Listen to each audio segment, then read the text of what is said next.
Welcome, everybody. Are you ready? Bismillah. As Wellesley women, it has always been expected of us to strive our utmost, to be the best that we can be. Time and time again, since the speeches of Orientation Week, we've been told that we can go wherever we dream of going, that we can overcome any obstacle to reach the summit. We are women who will. Now, I don't doubt this for a second.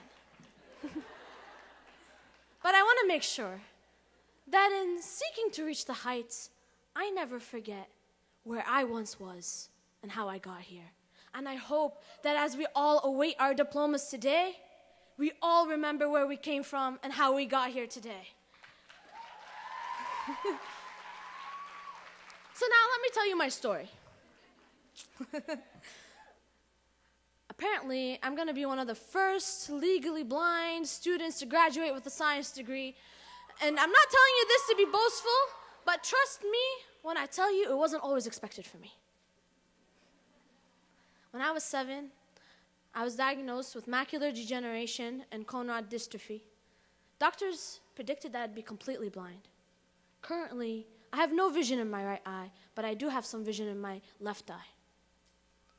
During a summer trip to Lebanon, my mom and my uncle, Khalid Fuad, Allah yarhamu, took me to one of the most prestigious eye doctors in Beirut.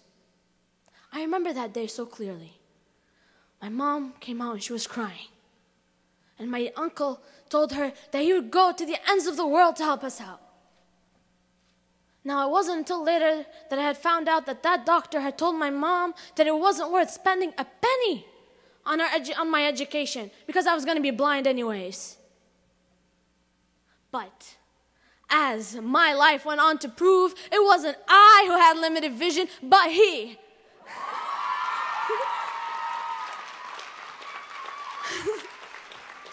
I've been blessed to be surrounded by individuals who have believed in me. First and foremost, my parents. My parents gave up their dreams of going back to Lebanon so I can stay here and become educated. My mom would stay up all night going through projects with me, and my dad would literally wake up at the crack of the dawns to go through math and physics questions with me.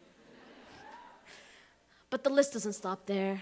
There have been many individuals who have been instrumental to my success.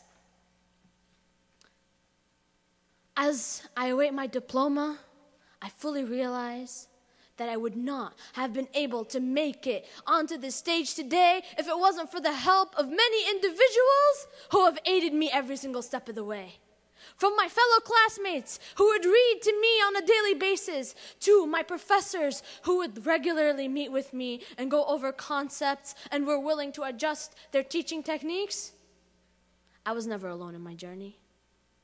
If it weren't for these individuals, family, friends, faculty, staff, and even strangers along the way who took time out of their lives and ambitions, I would not have been able to graduate with all of you today. The kindness and generosity have inspired me to strive to help others. As I approach the end of my time here, I see, or sense, to be more accurate, many of my supporters around me, and I would not have wanted it any other way. As I share with you my story, I want you to reflect upon your own story.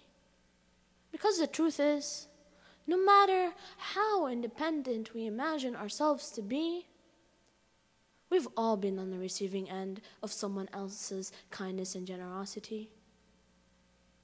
Every single one of us sitting here today has a story, a set of goals and ambitions that drives us. Some of these goals have been achieved, like waiting here today for our diplomas. Some have yet to be realized. But surely though, just like there have been individuals who have helped me get to this day, there are individuals who have helped you. family, friends, faculty, staff, and even